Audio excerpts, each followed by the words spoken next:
and welcome back to my YouTube channel Study Time with Priyanka. So today in this video we are again going to continue our 10th chapter of class 11 history book and the name of the chapter is Displacing Indigenous People.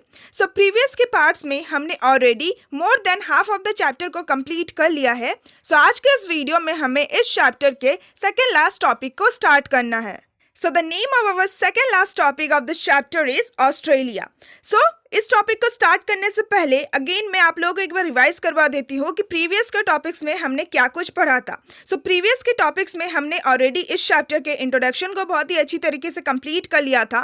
साथ ही साथ इस chapter का जो first topic था north America, so north America topic को बहुत ही अच्छी तरीके से हमने कंप्लीट किया था एंड उसी के साथ साथ नॉर्थ अमेरिका के जितने भी सब टॉपिक्स थे उनको भी बहुत ही अच्छी तरीके से समझा था. सो प्रीवियस के वीडियोज में हमने देखा था कि नॉर्थ अमेरिका का ज्योग्राफिकल फीचर्स क्या था, नॉर्थ अमेरिका में रहने वाले नेटिव पीपल्स के बारे में हमने जाना था, यूरोपियंस का किस तरीके से नेटिव पीपल के साथ इनकाउंटर होता है यानी कि सामना होता है, फिर यूरोपियंस किस तरीके से नॉर्थ अमेरिका में बसने लगते हैं एंड कैसे वहाँ पे रहने वाले जो नेटिव पीपल थे उनसे उन्हीं के लैंड को छीन लेते हैं, उनको उन्हीं के लैंड से डिस्प्लेस कर देते हैं. साथ ही हमने ये भी देखा था कि यूरोपियंस किस तरीके से नॉर्थ अमेरिका में इंडस्ट्रीज का ग्रोथ करते हैं and at the last topic हमने ये देखा था कि किस तरीके से नॉर्थ अमेरिका में थोड़ा बहुत चेंजेस आता है यानी कि नॉर्थ अमेरिका में रहने वाले जो नेटिव पीपल थे उनको कैसे थोड़ा बहुत राइट मिलता है. सो प्रीवियस के पार्ट्स में हमने बहुत ही अच्छी तरीके से इन सारे टॉपिक्स को डिस्कस कर लिया है. सो अगर अभी तक आप लोगों ने प्रीवियस पार्ट्स को नहीं देखा है देन डिस्क्रिप्शन बॉक्स में आपको सारे ही पार्ट्स का लिंक मिल जाएगा. सो प्लीज प्रीवियस पार्ट्स को जरूर देख लीजिएगा या फिर आप डायरेक्टली आई बटन को भी क्लिक करके इस चैप्टर के सारे ही टॉपिक्स को बहुत ही आसानी से समझ सकते हैं. सो आज के इस वीडियो में हमें ऑस्ट्रेलिया वाला टॉपिक स्टार्ट करना है. सो जिस तरीके से हमने नॉर्थ अमेरिका में इतने सारे सब पॉइंट्स देखे थे, नॉर्थ अमेरिका के ज्योग्राफिकल फीचर्स, नेटिव पीपल, कैसे यूरोपियंस के साथ इनकाउंटर होता है, कैसे ग्रोथ होता है एंड क्या कुछ चेंजेस होता है. सो वही सेम चीज हम ऑस्ट्रेलिया वाले टॉपिक में भी डिस्कस करेंगे. सो नॉर्थ अमेरिका वाले टॉपिक में बहुत ही अच्छे से एंड बहुत ही डिटेल वे में इन सारी चीजों के बारे में बता रखा था, बट ऑस्ट्रेलिया वाले टॉपिक में बहुत ही शॉर्ट तरीके से इन सारी चीजों के बारे में बता रखा है. So now let's finally start our topic. So जिस तरीके से हमने अमेरिका में देखा था सेम उसी तरीके से ऑस्ट्रेलिया में भी जो ह्यूमन हैबिटेशन है उसका एक लॉन्ग हिस्ट्री है. यानी कि जिस तरीके से अमेरिका में रहने वाले नेटिव पीपल का एक बहुत ही लॉन्ग हिस्ट्री था, एक बहुत ही लंबा इतिहास था, सेम उसी तरीके से ऑस्ट्रेलिया में रहने वाले नेटिव पीपल का भी एक लॉन्ग हिस्ट्री है, एक बहुत ही लंबा इतिहास है. सो बेसिकली ऑस्ट्रेलिया में रहने वाले नेटिव पीपल को अब ऑरिजिन कहा जाता था एंड ये सारे जो अब ऑरिजिन पीपल थे ये ऑस्ट्रेलिया कॉन्टिनेंट में किस तरीके से आए थे, कब अराइव हुए थे. सो बेसिकली ये सारे जो नेटिव पीपल थे वो ऑस्ट्रेलिया के कॉन्टिनेंट में करीब 40,000 ईयर्स अगो पहले अराइव हुए थे, पॉसिबली इवन अर्लियर. सो हो सकता है, ये पॉसिबल हो सकता है कि इस टाइम पीरियड से भी पहले ऑस्ट्रेलिया में रहने वाले जो अब ऑरिजिन्स थे, जो नेटिव पीपल थे, वो ऑस्ट्रेलिया कॉन्टिनेंट में अराइव हुए थे. नाउ हमें नेक्स्ट ये बता रखा है कि आखिर ये जो अब ऑरिजिन्स है ये ऑस्ट्रेलिया कॉन्टिनेंट में किस तरीके से आए थे. सो जैसे कि हमने नॉर्थ अमेरिका वाले टॉपिक में पढ़ा था कि नॉर्थ अमेरिका में रहने वाले जो नेटिव पीपल थे वो बेसिकली एशिया से माइग्रेट करके नॉर्थ अमेरिका आए थे through the Bering strait. So same कुछ इसी तरीके से जो अब ऑरिजिन है ऑस्ट्रेलिया के वो भी ऑस्ट्रेलिया पहुंचे थे.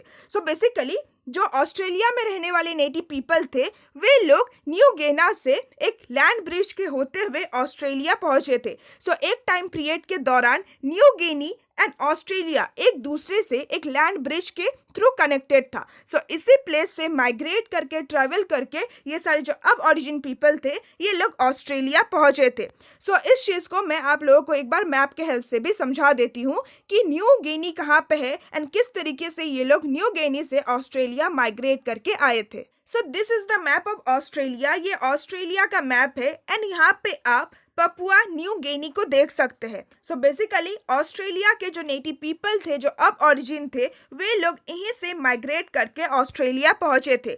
सो आज के टाइम पीरियड में इन दोनों ही एरियाज के बीच में आपको एक स्ट्रीट दिख रहा होगा, बट एक टाइम पीरियड के दौरान ये जो गैप था वो नहीं था and New Guinea and Australia एक दूसरे से कनेक्टेड था. जैसे कि और एक पिक्चर के हेल्प से मैं आप लोगों को समझाती हूँ. So in this picture, in this map, you can clearly see that कि जो न्यू गिनी है वो किस तरीके से ऑस्ट्रेलिया से कनेक्टेड है थ्रू अ लैंड ब्रिज. सो इसी लैंड ब्रिज से होते हुए ऑस्ट्रेलिया के जो अब ऑरिजिन्स थे वे लोग न्यू गिनी से ऑस्ट्रेलिया आए थे. सो आई होप कि आपको ये बहुत ही अच्छी तरीके से समझ में आ गया होगा. So let's continue our topic.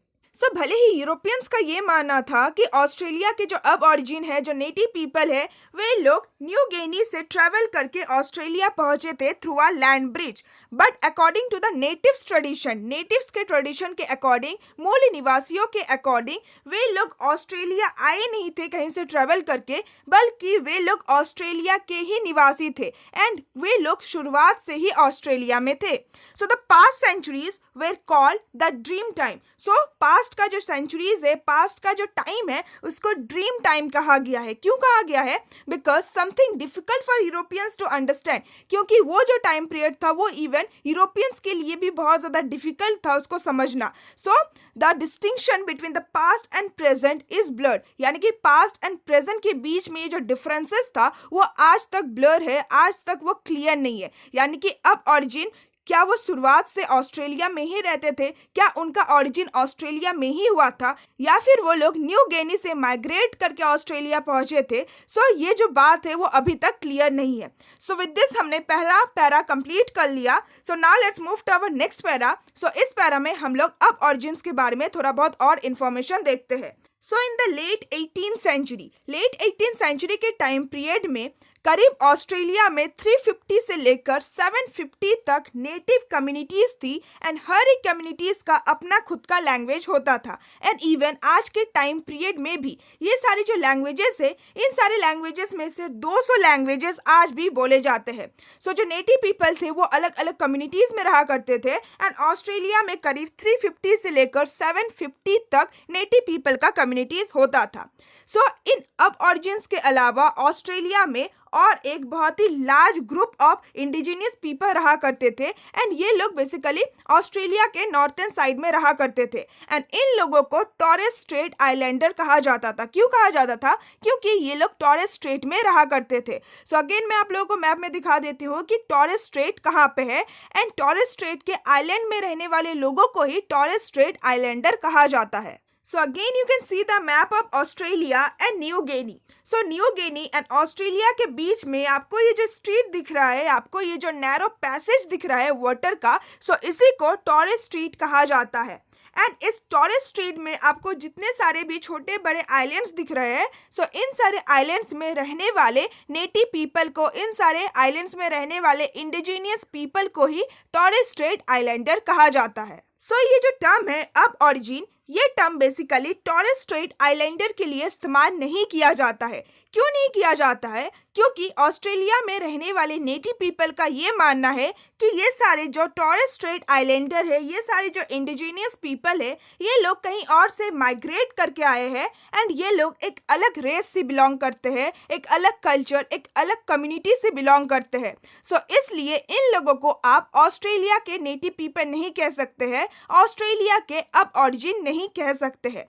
But together they make up 2.4% of Australia's population in 2005. यानी कि अगर आप टॉरेस स्ट्रेट आइलैंडर को भी इंक्लूड करेंगे ऑस्ट्रेलिया के पॉपुलेशन में, सो करीब 2.4% ऑस्ट्रेलिया का जो पॉपुलेशन है उनमें इन लोगों को इंक्लूड किया जाता है. ये लोग करीब ऑस्ट्रेलिया के पॉपुलेशन में 2.4% में इंक्लूडेड है according to the census of 2005. Now अब हमें ऑस्ट्रेलिया के थोड़े बहुत ज्योग्राफिकल फीचर्स के बारे में बता रखा है. सो ऑस्ट्रेलिया इज स्पार्शियली पॉपुलेटेड, यानी कि ऑस्ट्रेलिया डेंसली पॉपुलेटेड नहीं है. ऑस्ट्रेलिया का जो पॉपुलेशन है वो ज़्यादा नहीं है, बहुत ही कम लोग ऑस्ट्रेलिया में रहते हैं. एंड इवन ऑस्ट्रेलिया में जितने भी टाउन्स है, जितने भी शहर है, वो बेसिकली ऑस्ट्रेलिया के कोस्ट में ही बनाए गए हैं. कोस्ट यानी कि जो समुद्र के सामने का इलाका होता है उसी को कोस्ट कहा जाता है.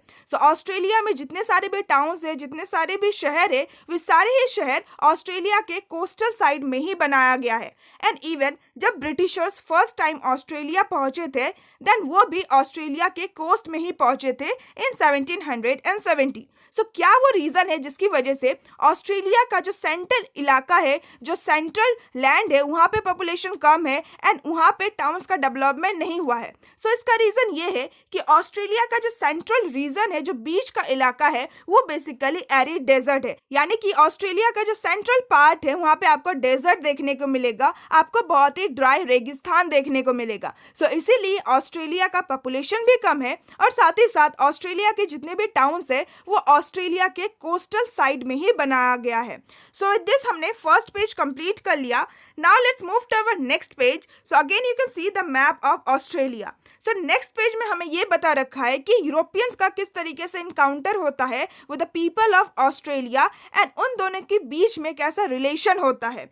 So the story of the interaction between the European settlers, the native peoples and the land in Australia has many points of similarity to the story of the Americans. यानी कि यूरोपियन सेटलर्स बहुत ही अच्छी तरीके से मालूम होगा आप लोगों को, यूरोप के जो निवासी है, यूरोप के जो सिटीजन है, जब वो अपने कंट्री को छोड़ के किसी दूसरे कंट्री में सेटल होने के लिए जाते हैं, सो उन्हीं लोगों को यूरोपियन सेटलर कहा जाता है।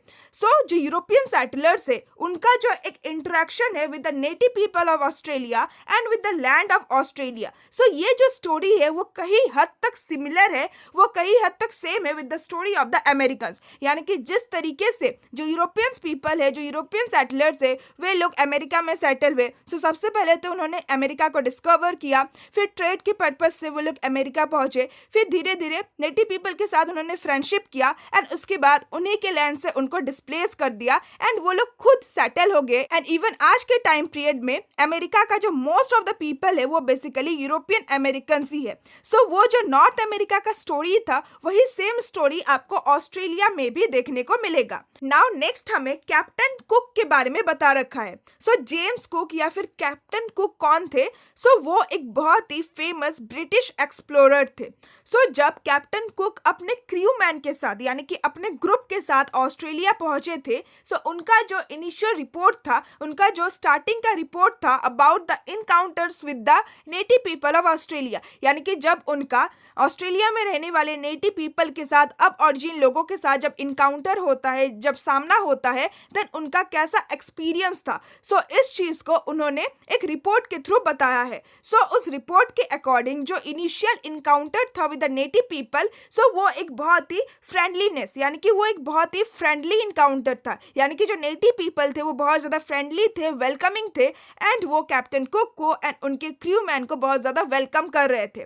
बट ये जो ओपिनियन था यूरोपियंस का कि नेटिव पीपल बहुत ज़्यादा फ्रेंडली है, इस ओपिनियन में हमें एक चेंज देखने को मिलता है, एक रिवर्सल देखने को मिलता है। ये जो फीलिंग था यूरोपियंस का कि नेटिव पीपल बहुत ज़्यादा अच्छे हैं, बहुत ज़्यादा वेलकमिंग है, सो ये जो फीलिंग है इसमें हमें एक बदलाव देखने को मिलता है जब कैप्टन कुक की हत्या कर दिया जाता है by a native people. So Australia के ही एक मूल निवासी ने कैप्टन कुक को मार दिया था, नॉट इन ऑस्ट्रेलिया में नहीं बट इन हवाई। सो हवाई में, सो हवाई कहाँ पे है? सो पैसिफिक ओशियन में एक आइलैंड है हवाई। सो उस जगह पे नेटिव पीपल ने कैप्टन कुक को मार दिया था।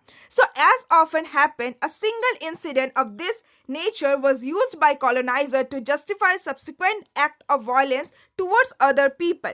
यानी कि ये जो एक सिंगल इंसिडेंट था जिसमें ये बताया गया है कि नेटिव पीपल ने एक यूरोपियन की हत्या की है एंड इवन हमें ये भी नहीं पता है कि ये सच है या फिर झूठ है। सो ये जो एक सिंगल इंसिडेंट है, इसी इंसिडेंट को जो कॉलोनाइजर है, जो यूरोपियंस है, इसको यूज करते हैं ये जस्टिफाई करने के लिए कि नेटिव पीपल ने हमारे साथ बहुत ही क्रूअल व्यवहार किया है, हमारे साथ उन्होंने बहुत ही हॉस्टाइल व्यवहार किया है। सो हमारा भी ये हक बनता है कि हम भी उन लोगों के साथ वॉयलेंस के थ्रू ट्रीट करें, यानी कि उन लोगों के साथ हिंसा करें, उन लोगों को अपना गुलाम बनाए, उन लोगों से काम करवाए, उनके लैंड को छीने। सो ये जो एक सिंगल इंसिडेंट था, इसी इंसिडेंट को वो लोग अपना जो भी क्रूएल ट्रीटमेंट है जो कि वो लोग नेटिव लोगों के साथ करते हैं, उस चीज़ को जस्टिफाई करने के लिए यूज करते हैं। सो विद दिस हमारा सेकेंड पेज भी कंप्लीट होता है। Now let's move to our next page. So next page में हमें अगेन नेटिव लोगों के बारे में ही बता रखा है कि जब नेटिव लोगों का यूरोपियंस के साथ इनकाउंटर होता है देन उसके बाद क्या होता है। सो यूरोपियंस ने ये एक्सपेक्ट नहीं किया था, ये नहीं सोचा था कि 19th एंड 20th सेंचुरीज के टाइम पीरियड के दौरान nearly 90% of the native people, यानी कि ऑस्ट्रेलिया के जो मूल निवासी है, सो करीब 90% ऑफ द नेटिव पीपल की डेथ हो जाएगी by exposure to germs, by the loss of their lands and resources and in battles against the settler. यानी कि जो नेटिव पीपल है उनका खुद का एक इम्यून सिस्टम रहा होगा जो कि उनके इन्वायरमेंट के ऊपर डिपेंड था, उनके सराउंडिंग के ऊपर डिपेंड था। बट जब यूरोपियंस का इनकाउंटर होता है, जब यूरोपियंस आते हैं ऑस्ट्रेलिया में, देन हो सकता है कि जो नेटिव पीपल थे उनका जो इम्यून सिस्टम था वो कहीं ना कहीं कमज़ोर हो गया होगा एक न्यू इन्वायरमेंट से लोगों के आने की वजह से। सो इसीलिए इतने सारे जर्म्स के साथ, बैक्टीरिया के साथ जब उनका कांटेक्ट हुआ, सो इसकी वजह से बहुत सारे नेटिव लोगों की मृत्यु हो गई। और साथ ही साथ जब नेटिव लोगों से उनके लैंड्स एंड उनके रिसोर्सेज को छीन लिया गया बाय द यूरोपियंस, सो इसकी वजह से भी बहुत सारे नेटिव लोगों की डेथ हो गई। और साथ ही साथ यूरोपियंस का एंड नेटिव लोगों का जब एक दूसरे के साथ बैटल होता है, जब वार होता है, देन उस वार में, उस बैटल में भी बहुत सारे नेटिव लोगों की मृत्यु हो जाती है। सो इस टाइम पीरियड के दौरान करीब 90% ऑफ द जो नेटिव पीपल थे ऑस्ट्रेलिया के, उन लोगों की डेथ हो जाती है। सो यहीं पे आप देख सकते हैं कि यूरोपियंस कितना ज़्यादा क्रूएल थे। सबसे पहले तो उन्होंने नॉर्थ अमेरिका के जो नेटिव पीपल थे उनके साथ इतना ज़्यादा क्रूएल ट्रीटमेंट किया, उन लोगों को उन्हीं की प्लेस से डिस्प्लेस कर दिया। एंड साथ ही साथ जो चेरोकीज ट्राइब थे उन लोगों को कैसे ग्रेट अमेरिकन डेजर्ट की तरफ खदेड़ दिया गया। एंड उस टाइम पीरियड में भी बहुत सारी चेरोकीज ट्राइब का डेथ हो गया था। सो अब ये सारे जो यूरोपियंस पीपल है, अब यही सारी चीजें वो लोग ऑस्ट्रेलिया के नेटिव लोगों के साथ भी कर रहे थे। सो यूरोपियंस बहुत ज्यादा क्रूएल ट्रीटमेंट कर रहे थे with the native people, with the अब ऑरिजिन ऑफ ऑस्ट्रेलिया। एंड ये सारा उनका जो एक्टिविटी था, ये सारी जो क्रूएल एक्टिविटी था अगेंस्ट द अब ऑरिजिन्स ऑफ ऑस्ट्रेलिया, सो इस चीज को वो लोग किस तरीके से जस्टिफाई कर रहे थे? सो एक ही रीजन के थ्रू वो लोग इस चीज को जस्टिफाई कर रहे थे कि एक नेटिव पीपल के द्वारा एक यूरोपियन व्यक्ति की हत्या की गई है। सो इसी एक एक्टिविटी के थ्रू वे लोग अपना जितना भी क्रूएल ट्रीटमेंट है, जितना भी वॉयलेंस है जो कि वो लोग नेटिव पीपल के अगेंस्ट कर रहे थे, उन सारी चीजों को वे लोग जस्टिफाई कर रहे थे।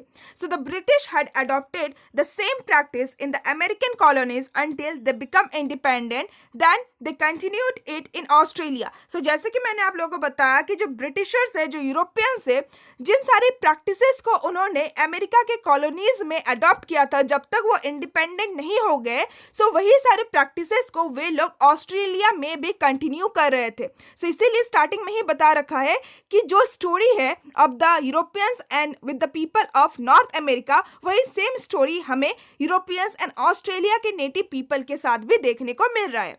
सो आखिर ऑस्ट्रेलिया में रहने वाले जो सेटलर्स थे वे लोग कौन होते थे? जैसे कि हमने नॉर्थ अमेरिका वाले टॉपिक में पढ़ा था कि ऐसे यूरोपियंस जिनको यूरोप में ज़्यादा लैंड नहीं मिल रहा है, या फिर जो लोग क्रिश्चियनिटी के एक दूसरे सेक्ट से बिलोंग करते थे, सो बेसिकली वही लोग अपने पेरेंट नेशन को छोड़ के अमेरिका में सेटल हो रहे थे।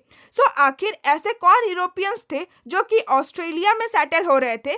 So most of the early settlers were convicts who had been deported from England, and when their jail term ended were allowed to live as free men in Australia on condition that they did not return to Britain. So basically Australia के जो ज़्यादातर early settlers थे वे लोग convicts people थे। Convicts यानी कि criminal. सो ऐसे व्यक्ति जिन्होंने यूरोप में कुछ ना कुछ क्राइम किया है, सो ऐसे व्यक्ति को ही ऑस्ट्रेलिया में भेजा गया एज सेटलर्स कि वो लोग ऑस्ट्रेलिया में सेटल हो। सो बेसिकली ये सारे जो क्रिमिनल पीपल थे, इन लोगों को इंग्लैंड से डिपोर्ट कर दिया गया था, यानी कि इन लोगों को इंग्लैंड से बाहर निकाल दिया गया था। एंड जब उनका जो जेल का टर्म था, यानी कि जितना साल उन लोगों को जेल में रहने का पनिशमेंट दिया गया है, सो जब उनका पनिशमेंट पूरा हो जाता था, देन उन लोगों को ऑस्ट्रेलिया भेज दिया जाता था कि आप ऑस्ट्रेलिया जाओ एंड ऑस्ट्रेलिया में आप एक फ्री लाइफ जी सकते हो, बट एक ही कंडीशन के साथ कि वे लोग कभी भी ब्रिटेन वापस नहीं आएंगे।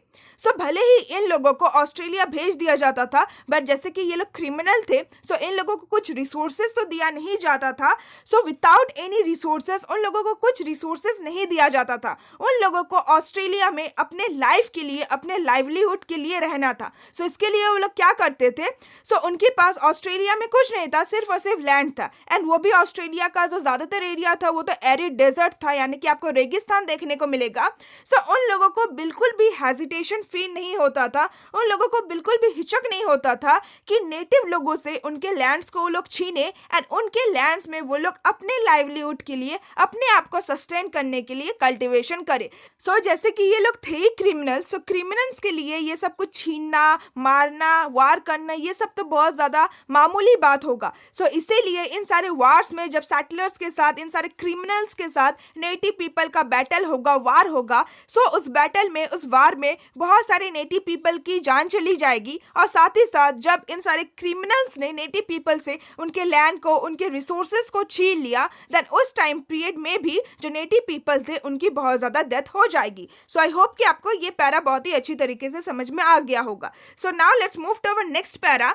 सो नेक्स्ट पैरा को पढ़ने से पहले यहाँ पे आपको एक जो टाइमलाइन दिख रहा है about the development of Australia, so ये एक बहुत ही इंपॉर्टेंट टाइमलाइन है. सो इसको आप लोग प्लीज जरूर पढ़ लीजिएगा. जैसे कि यहाँ पे बता रखा है कि ऑस्ट्रेलियन कॉलोनीज को सेल्फ गवर्नमेंट कब दिया गया. सो 1850 में ऑस्ट्रेलियन कॉलोनीज को सेल्फ गवर्नमेंट प्रोवाइड किया गया. एंड साथ ही साथ जिस तरीके से नॉर्थ अमेरिका में गोल्ड रश हुआ था, सेम उसी तरीके से ऑस्ट्रेलिया में भी गोल्ड रश हुआ था, यानी कि ऑस्ट्रेलिया में भी गोल्ड के सबूत मिले थे. एंड 1901 को कैसे ऑस्ट्रेलिया में फेडरेशन का फॉर्मेशन होता है, ऑस्ट्रेलिया में 6 स्टेट्स बनाया जाता है एंड कैनबेरा को ऑस्ट्रेलिया का कैपिटल बनाया जाता है 1911 में. एंड करीब 2 मिलियन यूरोपियंस माइग्रेट करके ऑस्ट्रेलिया पहुंचते हैं इस टाइम पीरियड के दौरान. सो इस टाइम लाइन को आप लोग एक बार जरूर पढ़ लीजिएगा. So now let's move to our next para. So इस टॉपिक में हम लोग ऑस्ट्रेलिया के डेवलपमेंट के बारे में पढ़ेंगे, ऑस्ट्रेलिया के इकोनॉमिक ग्रोथ के बारे में पढ़ेंगे. सो ऑस्ट्रेलिया में भी इकोनॉमिक डेवलपमेंट होता है अंडर यूरोपियन सेटलमेंट्स, यानी कि यूरोपियंस लोगों के द्वारा ही ऑस्ट्रेलिया में भी इकोनॉमिक डेवलपमेंट, इकोनॉमिक ग्रोथ किया जाता है. And was not as varied as in America, यानी कि ऑस्ट्रेलिया में जिस तरीके से इकोनॉमिक डेवलपमेंट होता है वो ज़्यादा डिफरेंट नहीं था, ज़्यादा अलग नहीं था जिस तरीके से अमेरिका में इकोनॉमिक डेवलपमेंट होता है. यानी कि जिस प्रोसेस के थ्रू अमेरिका में इकोनॉमिक डेवलपमेंट होता है, जिस तरीके से यूरोपियन पीपल अमेरिका में इकोनॉमिक डेवलपमेंट करते हैं, सेम उसी तरीके से यूरोपियन पीपल ऑस्ट्रेलिया में भी इकोनॉमिक डेवलपमेंट करते हैं. सो यूरोपियन पीपल के द्वारा ऑस्ट्रेलिया में वास्ट शिप फार्म्स, यानी कि बहुत ही बड़े बड़े शिप फार्म्स को एंड माइनिंग स्टेशन को स्टेबलाइज किया जाता है ओवर अ लॉन्ग पीरियड, यानी कि बहुत ही लंबे टाइम पीरियड में. एंड साथ ही साथ विथ मच लेबर, यानी कि बहुत सारे लेबर के साथ इन सारी चीज़ों को स्टेबलाइज किया जाता है. एंड उसी के साथ साथ वेन यार्ड्स, यानी कि अंगूर का बगीचा और वीट फार्मिंग भी किया जाता है ऑस्ट्रेलिया में by the Europeans. So this came to form the basis of the country's prosperity. So ये सारा जो चीज़ों का स्टेबलाइजमेंट हो रहा था ऑस्ट्रेलिया में, इन सारी चीज़ों का जो डेवलपमेंट हो रहा था, वही कहीं ना कहीं ऑस्ट्रेलिया कंट्री का जो प्रोस्पेरिटी का बेस था वो स्टेबलाइज कर रहा था. So when the states were united and it was decided that a new capital could be built for Australia in 1911, one name suggested for it was old wheat gold. So basically जब Australia के सारे जो states थे वो जब United हो गए, एकत्रित हो गए, संगठित हो गए, सो उस टाइम पीरियड में ये डिसाइड किया गया कि ऑस्ट्रेलिया का हमें एक न्यू कैपिटल बनाना चाहिए 1911 में. सो उस टाइम पीरियड में एक नेम सजेस्ट किया गया as the capital of Australia, that was old wheat and gold. But ये नाम चेंज करके बाद में फाइनली